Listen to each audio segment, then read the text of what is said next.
good afternoon by now, but that's fine. We will keep it moving here. It is really, really an honor to be here. My name is Liz Allen. I am the Acting Undersecretary of State here at the U.S. Department of State in Washington, D.C. And my work is of public diplomacy and public affairs, which is really the business of connecting people around the whole world. I have a global remit. And my belief is that foreign policy lives out in communities. And the whole point of foreign policy is to better communities. And our future is going to be shaped not by government-to-government relationships, but by people-to-people relationships, which is why we're all here. So in the spirit of that partnership, I am really delighted to welcome everyone here to our Education and Workforce Readiness Breakout. I have to say, I sat through the whole morning plenary. I am inspired by the energy here. I am inspired by the fashion, it must be said, by someone today. Everyone brought their A game here. It's a beautiful crowd. We're happy to be here. And I will just say that it is in the spirit of partnership and the point that it's going to take partnerships between governments and communities and civil societies to move us forward, right? And we today are going to learn from our panelists in the spirit of learning from each other, hearing from each other, how partnerships can be born, how we can really take advantage of educational and professional opportunities and training to propel African youth into opportunities of the future, right? We know that leveraging emerging technology and innovation means that our education opportunities must go beyond primary education, must go beyond language training, must include technical education. And I am very proud to say very quickly that we'll be talking about how to build upon the work, some of which is actually already happening. It's my team at the State Department that helps administer exchange programs, including the Young African Leaders Initiative. Who in the room might be a YALI alumni or a Mandela Fellow alumni? Excellent, we have a few. Excellent. I was working in the White House for President Obama when we inaugurated this program. I'm deeply proud of it. I'm deeply proud to be back in U.S. government and public service, to be continuing the work. And I'm humbled to be with you here all today to learn from you and for us to have a discussion about what we can do together. And speaking of what we can do together, I want to introduce a colleague who knows a lot about education reform and what is happening across the African continent. So I want to make sure we get all of his accolades right. I'm very excited to welcome Dr. David Monina Senge from Sierra Leone, who, in addition to being an Obama Africa Fellow, a National Geographic Explorer, a Senior TED Fellow, is also an Afrobeat rap recording artist, is also a clothing designer, and is also a proud father. And in his spare time, he is the Minister of Basic and Senior Secondary Education in Sierra Leone. So with that, I am very delighted to welcome you.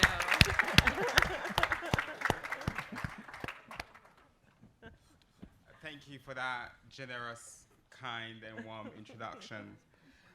Excellencies, distinguished ladies and gentlemen, good morning. Good morning. It is a real distinct pleasure to be here at the Diaspora and Africa Youth Forum at this education session as we explore the future of the African education workforce and its enabling ecosystems.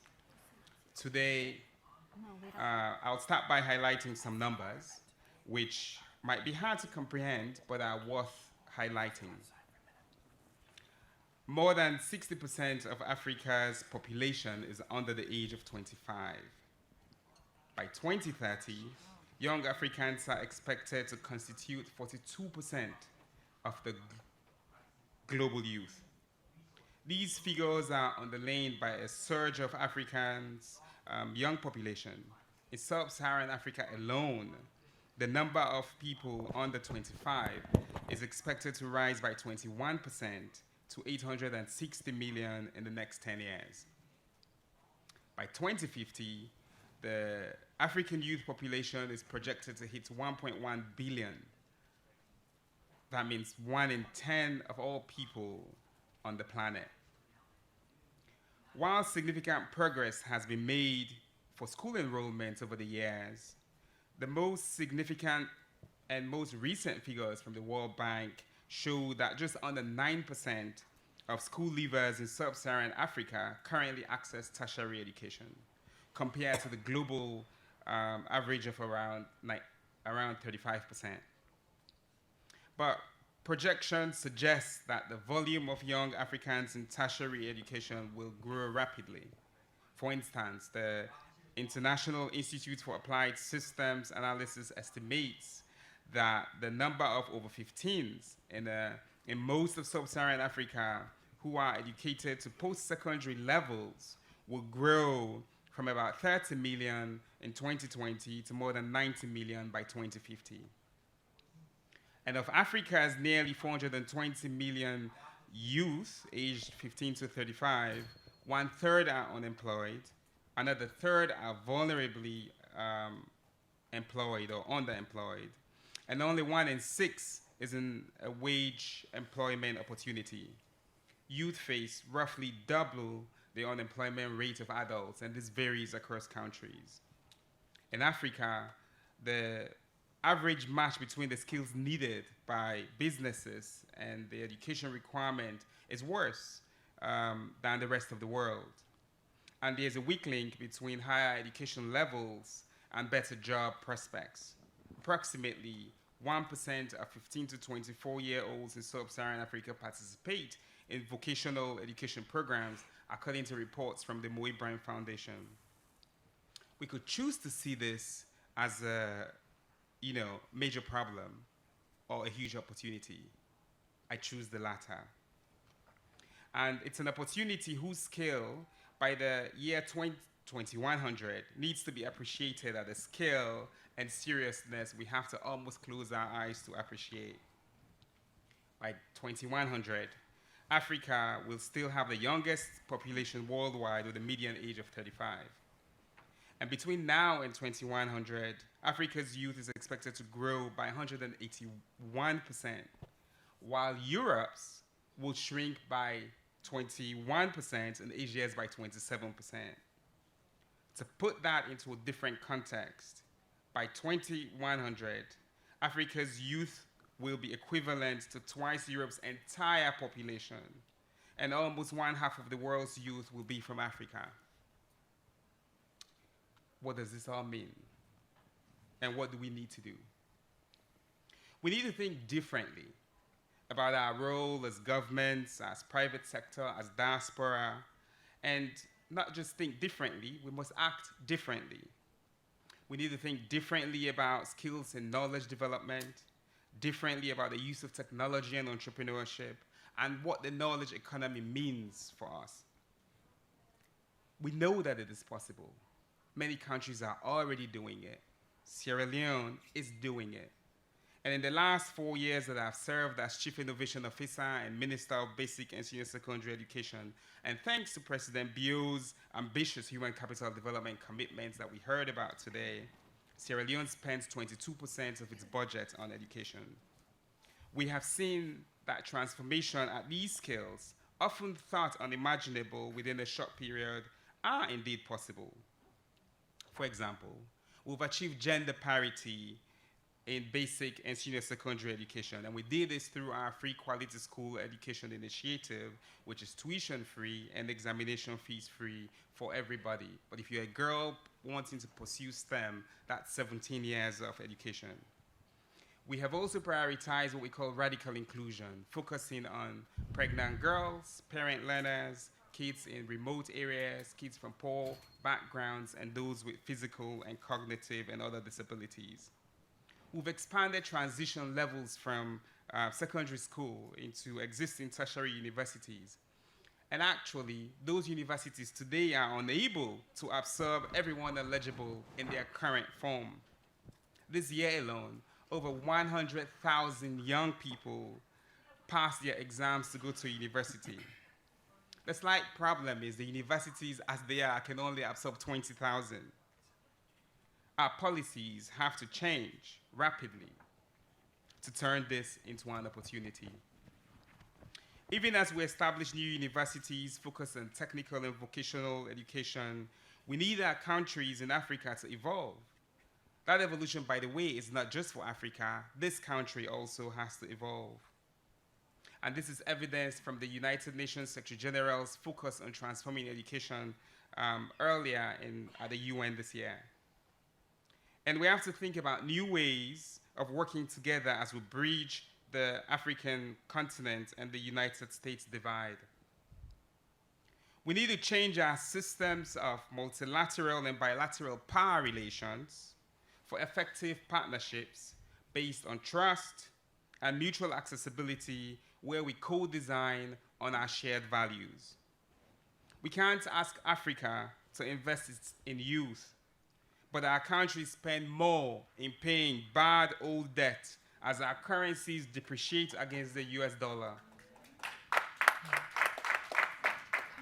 How about we agree as a world to pause a little bit on those payments for a while and put them in young people in our countries?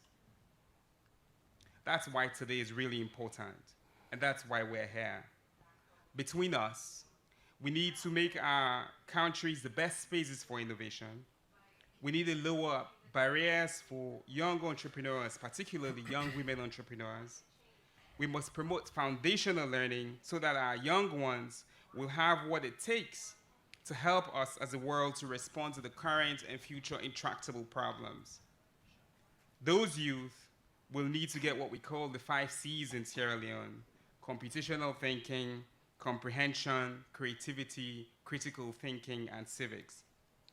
This matters because if, or perhaps I should say, when we do this, the question no longer will be about whether together we can provide young people with jobs, but rather, how do we ensure that our young people obtain relevant skills to participate in the global knowledge economy and create jobs for themselves, for Africa, and for the world?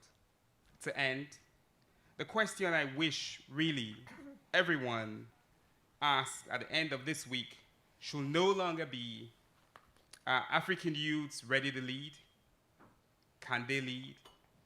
But rather, we should all ask ourselves, how do we enable African youth and get out of their way so that they can continue to lead? I can't wait to explore those answers with you this week from this panel and all throughout this summit. Thank you.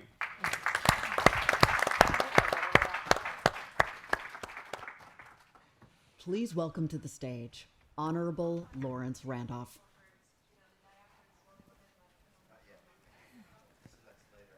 Okay. Good morning, and thank you for joining us for this breakout session. Thank you to those in the room. I know you were here really early this morning, and to those across Africa who are joining us, and actually the world who are joining us virtually. This morning we had a really exciting panel and sessions with lots of energy and activity. We heard Secretary Blink. Actually, forgot to say, I'm Jeanette Yarwood of Yale University. We heard Secretary Blinken say that young Africans and diasporian youth will play a key role in shaping our future. We just heard from Dr. Senge about education reform in Sierra Leone. We also heard from President Weah, who noted the importance of young African and diasporan youth for transforming the continent. And now we're going to hear from our esteemed panel who will provide a bit more context to this.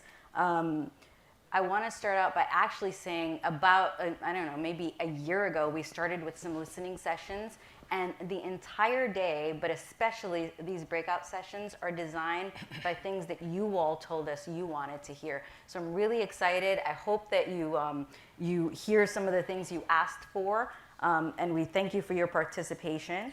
I'm going to quickly introduce our panelists here. We have Mamadou Samba, who is the director for the Pan-African Institute of Municipal Development. We have Doctor? No. Okay, we have Janine Davis, who is a Deputy Assistant Administrator in the Africa Bureau at USAID. We have Dr. Dalal Najib, who's a Senior Director over at the National Academy of Sciences. We have Dr. Rand Gayad, who's representing LinkedIn, and Dr. Deidre Trent, who's Director of White House Initiatives on HBCUs. I'm going to start out by asking everyone an individual question so that you all can get the kind of information that I think you want to hear. And I'd like to start with you, Dr. Gayad. Sure. What do you believe are the most important workforce trends taking shape, and how are these developments impacting our young workforce? Thank you, Dr. Yarwood. Good morning, everyone. It's an honor to be here today.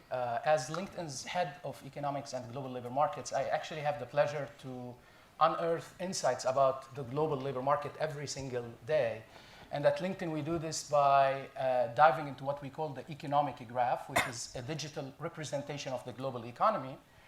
And that basically spans 870 million members from around the world. And I'm hoping everybody here is on LinkedIn. So we've got 870 million members, around 60 million corporations, and all these members, they provide us with information about the skills they have, the levels of education that they've acquired, and the types of jobs that they're actually working in. So we use these insights to put together some of the key trends, and I'll quickly go over the 3 most important trends that we believe at LinkedIn are going to shape the future of work.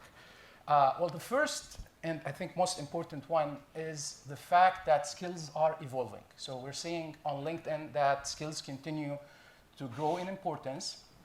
25% of the skills required for a job have actually changed over the last couple of years. So if you have a job today and you compare the skills of that job to the same job a couple of years ago, you'll realize that almost a quarter of the skills have actually changed, and we expect this to double by 2025. So even if you're not changing your job, wherever you are in the world, in Africa, in the United States, anywhere in the world, even if you're not changing your job is going to be changing on you. That's the key trend we're seeing. The second, also very important trend is the fact that members, young professionals, job seekers are actually putting more weight on the skills that they have, and they're showcasing it on LinkedIn and on other platforms in order to improve their chances of getting job opportunities.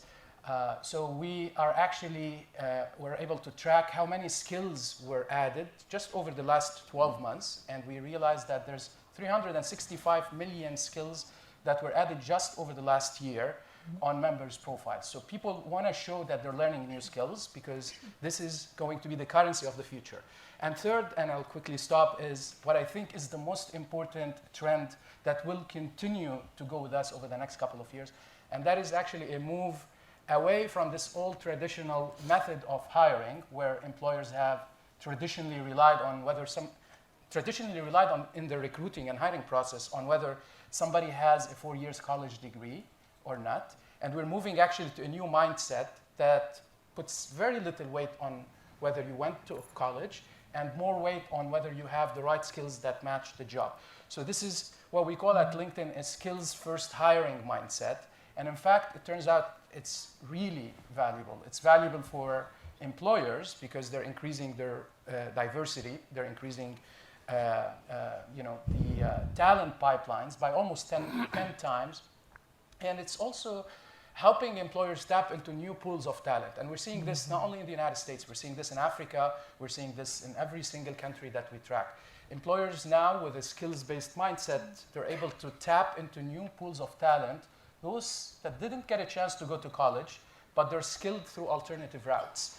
I like to refer to them as the stars, the skilled through alternative routes. These are people who basically gain valuable experiences from military service, community colleges, and other places, and they're actually, we're finding that they're more productive and they're actually more resilient. They stay longer on the job, they increase retention. So these are the 3 key trends, will continue to shape the world of work. They all revolve around one keyword, which is skills. Thank you, Dr. Gayad. I'm going to turn to you, Mamadou, Sure. to sort of dig in a little bit on that. What gaps in support do you see in communities aiming to spur local development, and how are entities addressing such needs through efforts such as leadership development or technical assistance? So we heard about those skills, but what's happening on the local level? Sure. The Pan-African Institute of Municipal Development, simply known as PIMD, we work with the African municipal governments to provide capacity building at the local level. And the gaps that we see are, number one, the autonomy to levy taxes at the local level. If you look at today, many African countries that recently had oil discoveries, many municipal governments do not have the autonomy to levy a tax, create a special purpose revenue, and use that funding to invest into different areas. And so that gap is lacking, and our goal is to how do we strengthen and increase those capacities and have the best practices either through research and conversation. So local governments, because for the most part, you have to understand many African countries, it's a national government that money comes from the top, and if you're lucky, you get your share. If not, you have to figure it out. So that's one gap. The second gap is, the connectivity.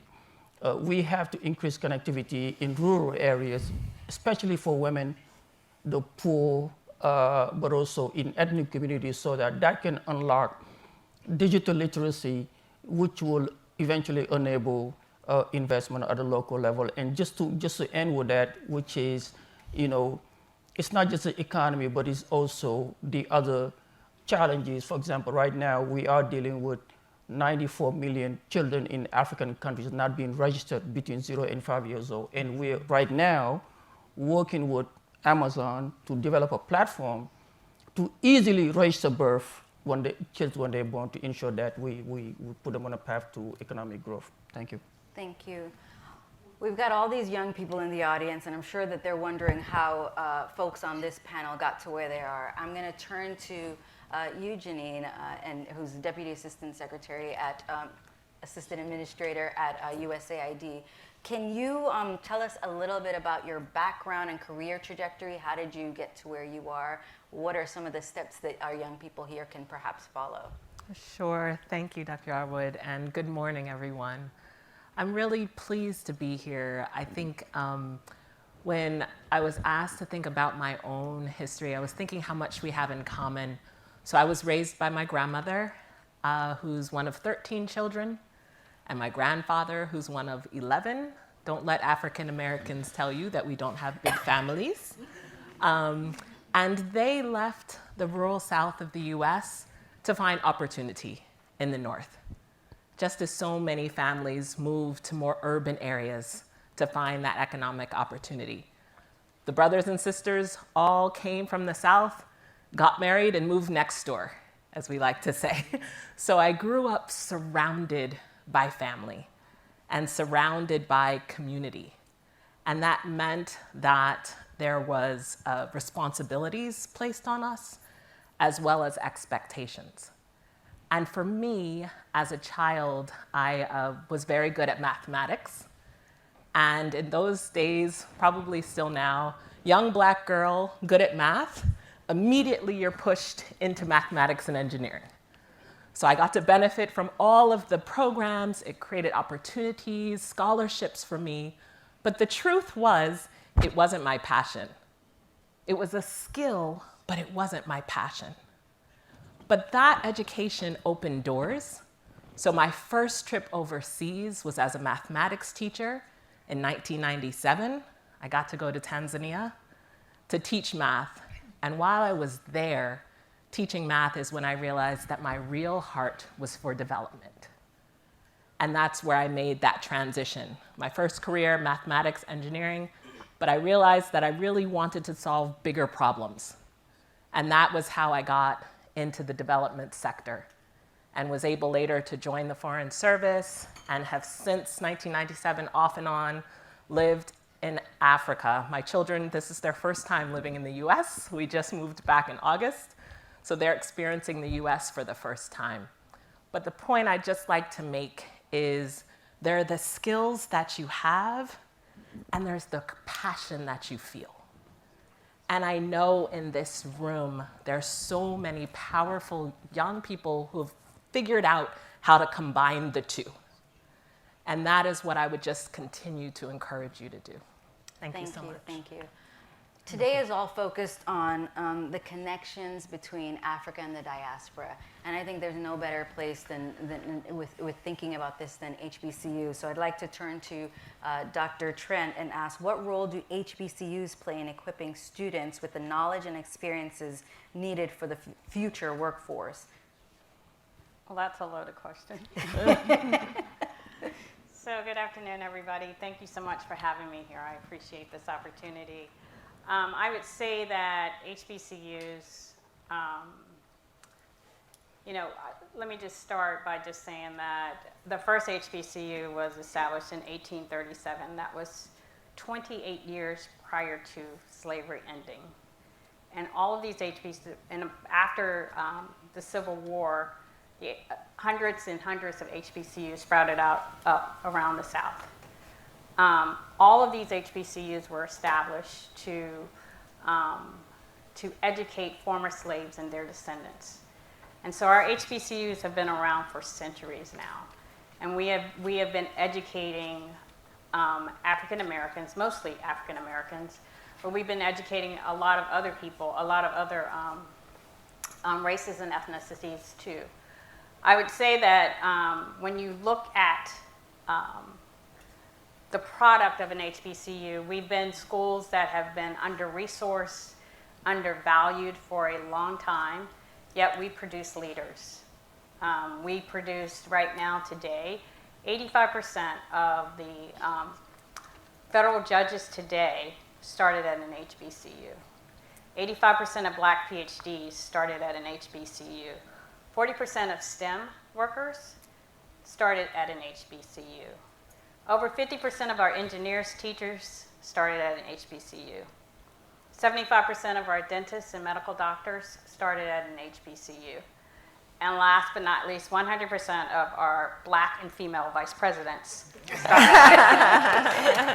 So we create leaders, and we create leaders in areas in which are significant to today's economy. And so when you ask me what is the role we play, we create leaders. A part of our education at these schools is not, we don't opt into leadership courses. It is embedded within each one of across our curriculum. So each course you have, you're expected to be a leader, and that is what is drilled into you. Not only that, service is a big part of who we are when we come out. And so when you talk about what do we do to educate the next generation, we create leaders. I think that is a very good start. We're going to have another round of questions, and then we're going to dig in a little deeper, but I'm inspired for sure. I want to turn to Dr. Najib right now and take it a little more personal again and ask, how did you utilize your experience as a STEM professional and a member of the African diaspora to connect back to Africa and advance STEM on the continent? Thank you, Dr. Yarwood. Good afternoon, everyone. I am Moroccan American, and if you didn't know, Morocco just made it to the semifinal of the first African country to do so. So we are proudly, viscerally, and apologetically African. That's an answer to the previous panelist. Now, that's out of the way. I came to the US in search of knowledge. I wanted to become an aerospace engineer, and there was no training in space engineering or aerospace engineering in Morocco. So this is why I left my home country, and I came to pursue a PhD here in the US at University of Michigan. And in the process, I realized that if I wanted to go home, I would not have a job, because at the time, there wasn't a space industry that was developed enough to absorb new graduates like me. So just like my co-panelists, my passion shifted from space engineering to science policy. Why there isn't a research ecosystem to absorb new graduates who want to go back home and build the capacity in their countries. I know we talk about climate change, we talk about biodiversity, agriculture in Africa, water scarcity. Those are important issues. But research excellence in cutting edge research topics are not the monopoly of the global north. Africa can also, they have the human capital to make strides in artificial intelligence, in material science, in other topics. So after I graduated, I came to the National Academy of Sciences, where I work right now. And the National Academies provide evidence-based advice to the US government on all matters related to science, engineering, and medicine. And we developed new programs at a sophisticated high level to engage with African researchers and African institutions, build capacity, but also learn. Because there are programs that are based on intellectual reciprocity, that are fully bidirectional.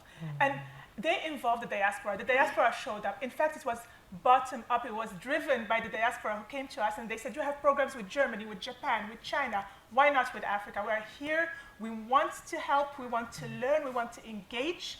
And I think this is where the strength of the diaspora comes from, is that they are willing to go the extra mile, that they have the cultural competency to engage, and they are a strength. We talk a lot about brain drain, but now we are also at a level of brain circulation, because the diaspora is willing to go back and engage and help lift up the continent. And just closing back where I started, the most successful team at the World Cup, Morocco, has the highest number of foreign-born players.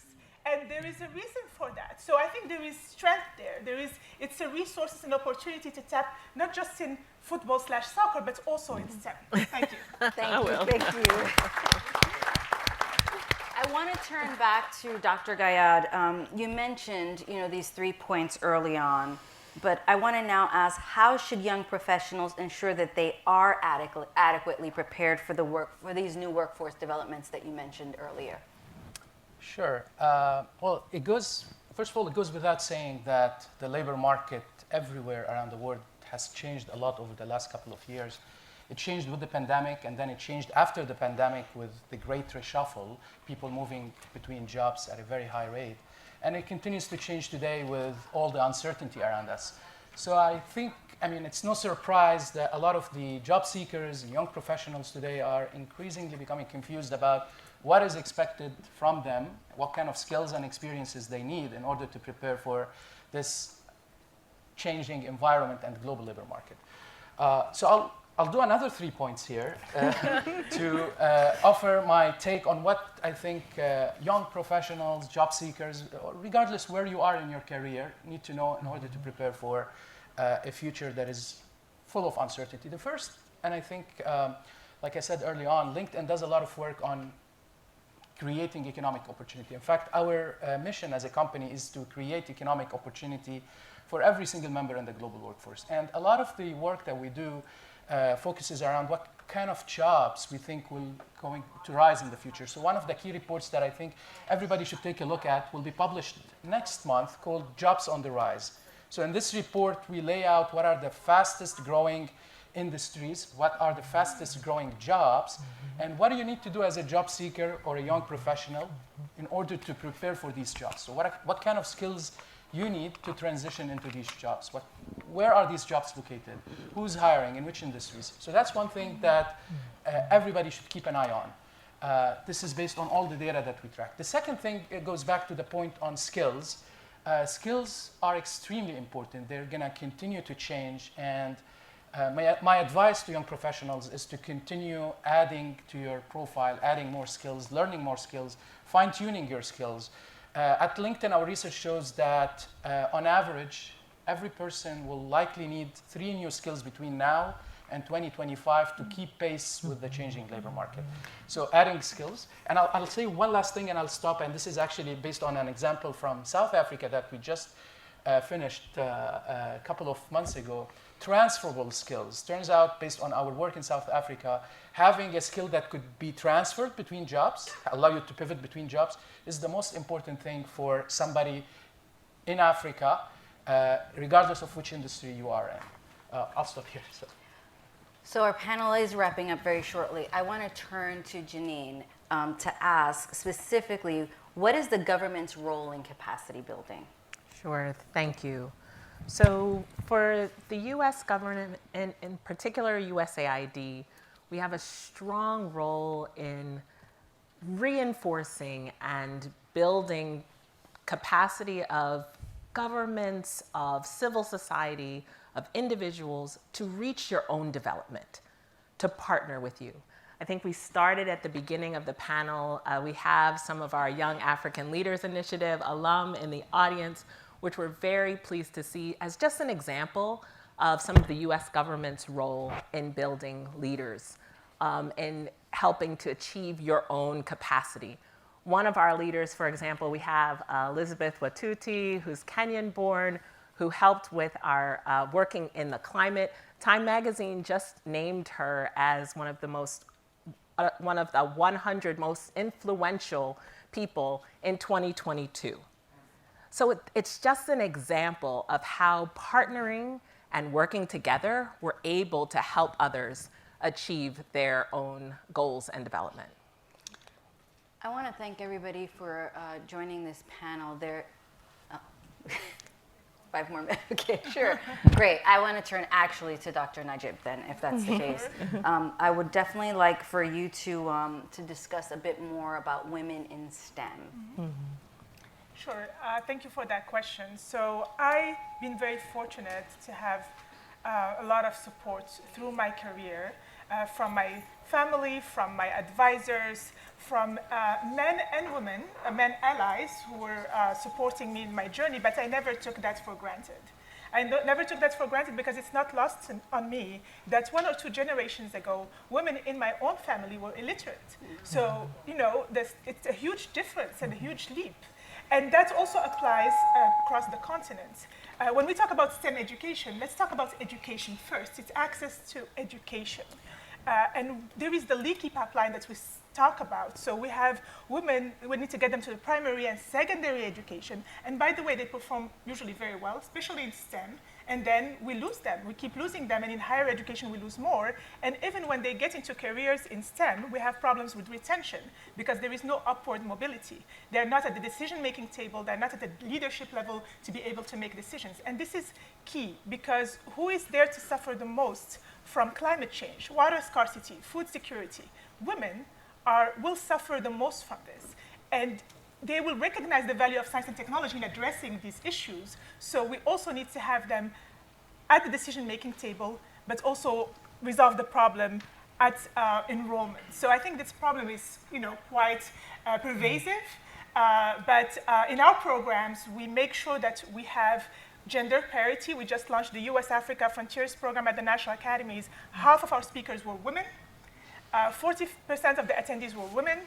That's higher than what we have in the US, by the way. So we're working hard on this, but yes, it's important. No progress in Africa will take place without gender inclusion, gender parity, and gender-sensitive/responsive policies in education.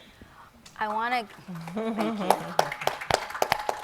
want to give the final word to Dr. Trent, who is representing the White House Initiative on HBCUs, so that you can perhaps give some examples of programs, specific sort of context examples of programs that you all are putting forward, or opportunities for some of these young people in the room.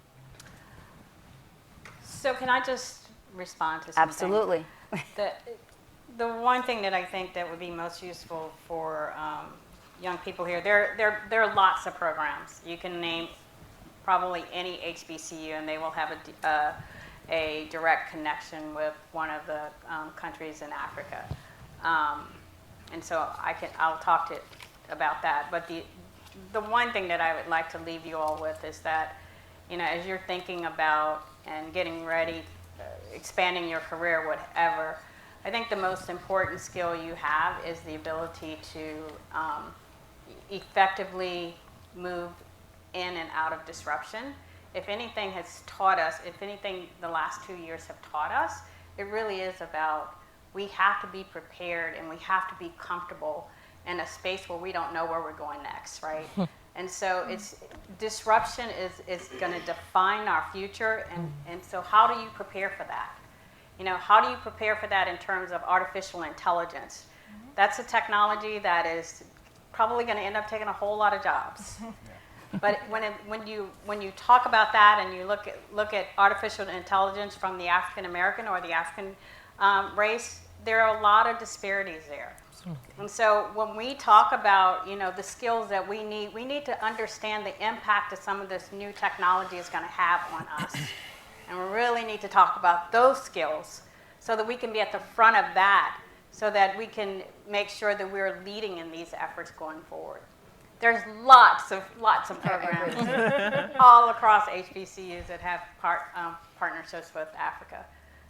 Thank you for answering the question that the audience needed to hear.